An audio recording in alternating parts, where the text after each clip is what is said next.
আসসালামু আলাইকুম, welcome to my channel. প্রিয় ষষ্ঠ শ্রেণীর শিক্ষার্থীবৃন্দ, আজকে আমি 167 পৃষ্ঠার 9 নং অঙ্কটি সমাধান নিয়ে এসেছি।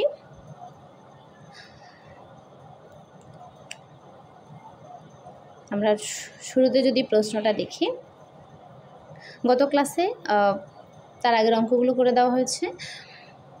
প্রতিদিনের ভিডিও দ্রুত পাওয়ার জন্য তোমরা অবশ্যই বেল আইকনটি অন করে দিবা আর আমার চ্যানেলটি সাবস্ক্রাইব করবা। যদি দেখো প্রশ্ন, যদি x = 5a + 7b + 9c, y = b - 3c - 4c, z = c - 2b + a হয়, তবে দেখাও যে x + y + z = 3 × a + 2b + 2c। দেখাও যে এখানে x এর একটা মান, x এর জন্য একটা মান আছে, y এর জন্য একটা মান, z এর জন্য একটা মান। এখন আমাদের দেখাতে হবে x + y + z = 3 × a + 2b + 2c। চলো দেখি সমাধানটা। দেওয়া আছে x + 5a + 7b + 9c, y + b - 3c - 4c এবং z = c - 2b + a। প্রথমে আমরা মান লিখেছি। এবার আমাদের যে দেখাতে হবে, খেয়াল করো, এটা আমাদের সমান চিহ্নের দুইটা পক্ষ, এটা একটা পক্ষ, এটা একটা পক্ষ। এটাকে আমরা বাম পক্ষ ধরেছি, লেফট হ্যান্ড সাইড, এটাকে আমরা ধরেছি ডান পক্ষ, রাইট হ্যান্ড সাইড। এবার খেয়াল করো, x + y + z, এটাকে আমরা লেফট হ্যান্ড সাইড মানে বাম পক্ষ ধরেছি।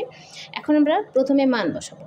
x এর মান আমরা প্রথমে লিখেছি, x এর মান, y এর মান, z এর মান, সে অনুপাতে আমরা মানগুলো বসিয়েছি। মান বসানোর পরে এবার আমরা বন্ধনীগুলো তুলে দিব। বন্ধনী কিন্তু এখানে না দিলেও চলতো, যেহেতু প্লাস চিহ্ন, তারপরেও তোমাদের বোঝার সুবিধার্থে আলাদা আলাদা তিনটাকে সাজানোর জন্য মান দেওয়া হয়েছে। এবার বন্ধনী তুলে দিব, আর যেহেতু বন্ধনীর বাইরে প্লাস চিহ্ন, তাহলে বন্ধনী তুলতে আর কোনো ঝামেলা থাকলো না। বন্ধনী তুলে আমি আবার লিখেছি। এবার আমরা হিসাব করব। প্রথমে এ, খেয়াল করে এখানে 5a, আমার এই পুরো রাশিটিতে কয়টি এ আছে? 5a - 3c আর প্লাস এ। আমরা প্রথমে প্লাসের পদগুলোকে একসাথে করবো। তাহলে এখানে +a + 5a, এখানে প্লাসের 5টা এ, এখানে প্লাসের একটা এ, তাহলে প্লাসের এই দুটোটা যোগ করলাম হচ্ছে প্লাসের 6a। এবার বাকি আছে -3c, এটা আমি লিখলাম। এক লাইনেই হিসাব করে ফেলা যাবে মুখে মুখে, তারপরেও তোমাদের বোঝার সুবিধার্থে আরেকটা লাইন লিখছি।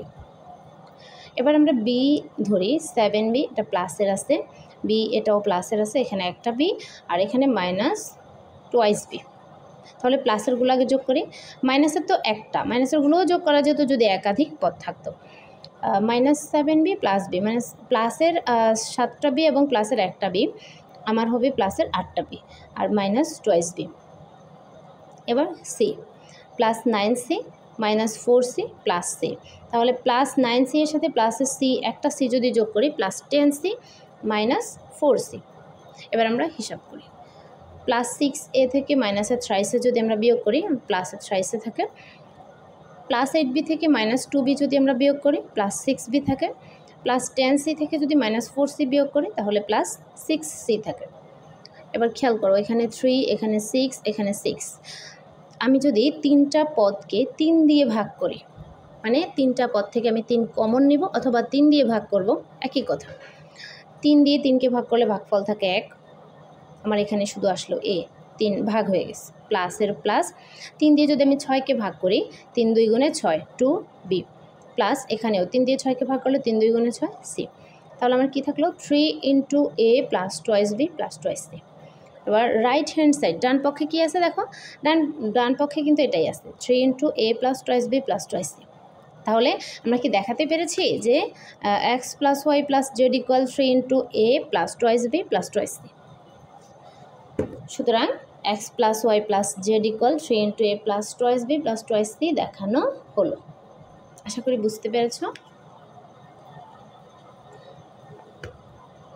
এবার আমরা সরল সমীকরণে 171 পৃষ্ঠার ছকটা দেখব। সরল সমীকরণ। সরল সমীকরণটা কি? আমরা তো এতদিন বীজগাণিতিক রাশি সম্পর্কে জেনেছি। বীজগাণিতিক রাশি চলক থাকবে, অবশ্যই চলক থাকলেই সেটা হচ্ছে আমাদের বীজগাণিতিক রাশি, মানে অজানা রাশি থাকতে হবে, অজানা একটা চলক মান থাকতে হবে যেটা আমরা জানি না, এটাই হচ্ছে আমাদের বীজগাণিতিক রাশি। এখন সরল সমীকরণটা কি? অজ্ঞাত রাশি বা চলকের এক ঘাত বিশিষ্ট সমীকরণই হলো সরল সমীকরণ। অজ্ঞাত রাশি বা চলকের, যে চলকের আমরা কথা বলছি অজ্ঞাত রাশি বা অজানা রাশি, ওইটার এক ঘাত। ঘাত বলতে আমরা কি বুঝি? পাওয়ার। আমরা যদি ইংলিশে আরেকটা বলি পাওয়ার, বা এটাকে আমরা আবার বলি শক্তি, যেমন এক্স স্কোয়ার, ওয়াই স্কোয়ার, এরকম আমি দিলাম 2 স্কোয়ার। তো এখানে 2 তো হচ্ছে জানা, এটা এখানে গ্র্যান্টেড না। এক্ষেত্রে হচ্ছে অজ্ঞাত রাশি মানে অজানা রাশি, এখানে চলক হবে, চলকের কথা বলা হয়েছে এক ঘাত বিশিষ্ট, মানে এটা ঘাত এখানে কিন্তু দুইটা আছে, এক্স স্কোয়ার ওয়াই স্কোয়ার, এরকম কিউব টু দ্য পাওয়ার 4, এর হচ্ছে এক ঘাতের বেশি। এক ঘাত হচ্ছে মনে করো স্রেফ এক্স ওয়াই জেড, এরকম এদের পাওয়ার কিন্তু মনে মনে এক থাকে, আর আমরা সেটা দেখাই না। মনে মনে এক হলে পাওয়ার এক হলেও দেখানো হয় না, সহগ এক হলেও দেখানো হয় না, হর এক হলেও দেখানো হয় না, খেয়াল রাখতে হবে। এটাকে একঘাত বলে, এটা দেখানো হয় না, এটাই একঘাত। তাহলে সরল সমীকরণ কাকে বলে? অজ্ঞাত রাশি বা চলকের এক ঘাত বিশিষ্ট সমীকরণই হলো সরল সমীকরণ। যেমন দেখো এখানে এক্সাম্পল দেওয়া আছে, 2x - 5 = 0, y + 3 = 10, মানে এখানে 2x, এখানে কিন্তু x এর মান দেওয়া নাই, বাট এখানে x এর মান যেটা হতে পারে সেটার সাথে 2 গুণ হলে তার থেকে 5 বিয়োগ করলে 0 হবে। y + 3 = 10, মানে y এর একটা মান এখানে আছে যেটার সাথে 3 যোগ করলে 10 হবে। আদৌ এটা সত্য না মিথ্যা সেটাও কিন্তু আমরা জানি না, এজন্য এটাকে অজানা রাশি, বীজগাণিতিক রাশি ধরা হয়। 2x - 1 = x + 4 ইত্যাদি, এরকম এক ঘাত বিশিষ্ট। এখানে কিন্তু কারোরই x y এর উপরে কোনো পাওয়ার দেওয়া নেই, এদের প্রত্যেকটি এক চলক বিশিষ্ট ও এক ঘাত বিশিষ্ট। এক চলক মানে যেমন এখানে একটাই চলক x আছে, এবার এখানে একটাই চলক y, এখানে একটাই চলক, এ পাশে একটা এ পাশে একটা হলেও দুইটাই কিন্তু x, এটাও এক চলক বিশিষ্ট। এবার আমরা ছকটা খেয়াল করি। ছকে আমাদের কী কী বলছে? ক্রমিক নং দেওয়া আছে, এটা বর্ণনা অজানা রাশি সমীকরণ। আমরা পূর্বের অভিজ্ঞতাগুলোতেও বীজগাণিতিক রাশির জগতেও আমরা এরকম ছক পূরণ করেছি, খুবই মজা ছকগুলো পূরণ করতে, বুঝলেই সহজ হয়ে যায়। রাজুর বয়স 12 বছর, মিতা রাজুর চেয়ে 3 বছরের ছোট। একটা তারা করে দিয়েছে কি, এবার মিতা রাজুর চেয়ে 3 বছরের ছোট আর রাজুর বয়স 12 বছর, তাহলে মিতার বয়স কত এটা আমরা জানি না, কিন্তু মিতা যেহেতু রাজুর চেয়ে 3 বছরের ছোট, তার মানে রাজু মিতার চেয়ে 3 বছরের বড়, তাহলে মিতার বয়স x, রাজুর বয়স হবে। এবার সমীকরণ সাজাবো, এই পুরো বর্ণনাটার একটা সমীকরণ, x + 3 = 12। এই x হচ্ছে মিতার বয়স, মিতা থেকে 3 বছরের বড় রাজু, রাজুর বয়স টোটাল 12। একটি সংখ্যার দ্বিগুণের সাথে 7 যোগ করলে যোগফল 21 হবে। একটি সংখ্যা কত সেটাই জানি না, ধরে নিয়েছি সংখ্যাটি y, তাহলে y এর দ্বিগুণ হচ্ছে 2y প্লাস 2y এর সাথে 7 যোগ করলে যোগফল 21। তোমার কাছে থাকা কিছু চকলেট তুমি তোমার ছোট বোনকে চকলেট থেকে তুমি তোমার ছোট বোনকে 5টি চকলেট দেওয়ায় তোমার 4টি থাকলো। তোমার কাছে কিছু চকলেট আছে, আমি কিছু চকলেট কতটি সেটা তো জানি না আমরা, তাহলে আমি ধরলাম যে আমার চকলেটের সংখ্যা x। এবার আমার x সংখ্যক চকলেট থেকে আমি আমার ছোট বোনকে 5টি চকলেট দিয়েছি, তাহলে x - 5 = 4, আমার কাছে রইল 4টি। তোমার আয়তাকার শ্রেণীকক্ষের দৈর্ঘ্য প্রস্থ অপেক্ষা 2 মিটার বেশি এবং পরিসীমা 60 মিটার। আয়তাকার শ্রেণীকক্ষের দৈর্ঘ্য প্রস্থ অপেক্ষা 2 মিটার বেশি, এখন প্রস্থ কত সেটাই তো জানি না, তাহলেই না আমি আরও 2 মিটার বেশি বের করব। সেক্ষেত্রে আমি প্রস্থ ধরে নিলাম y মিটার, তাহলে আমার দৈর্ঘ্য হবে কত? y + 2। এখন আমাকে বলছে পরিসীমা 60 মিটার। আমরা আয়তক্ষেত্রের পরিসীমা নির্ণয় সূত্রটা জানি, 2 × দৈর্ঘ্য যোগ প্রস্থ। তাহলে দৈর্ঘ্য হচ্ছে আমার y + 2 আর প্লাস প্রস্থ হচ্ছে শুধু y, 2 × দৈর্ঘ্য যোগ প্রস্থ।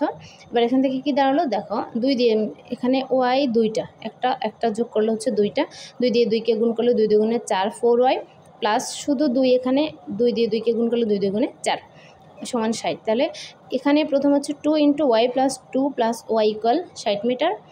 এবার পরের লাইনটা জায়গা নাই, আমি পাশে লিখেছি। এবার 4y + 4 = 60।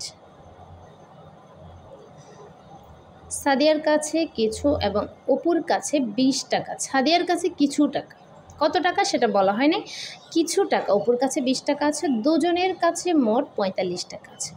তাহলে সাদিয়ার কাছে আছে পি টাকা, ধরে নিলাম সেটা সাদিয়ার কাছে পি টাকা আছে, অপুর তো 20 টাকা, তাহলে p + 20 = 45। তোমার কাছে 15টি বড়ই ছিল, যা থেকে কিছু বড়ই বন্ধুরা খেয়ে ফেলায় আর 7টি বড়ই অবশিষ্ট আছে।